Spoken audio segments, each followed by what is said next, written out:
बदलते मौसम के कारण एक समस्या आज के समय में लोगों को सबसे ज़्यादा परेशान कर रही है और यह है सूखी खांसी। सूखी खांसी एक तो एलोपैथी दवाई से भी इसमें कोई आराम नहीं मिलता है और जल्दी से ये खांसी ठीक नहीं होती है।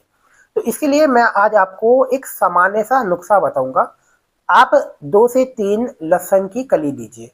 इन कलियों को पानी में उबाल लीजिए जिससे ये जो कली है ये मुलायम हो जाएंगी, नरम हो जाएंगी। अच्छा से पानी में उबालने के बाद जब ये मुलायम हो जाए तो इसको आप अच्छा से कूट लीजिए, एक पेस्ट बना लीजिए।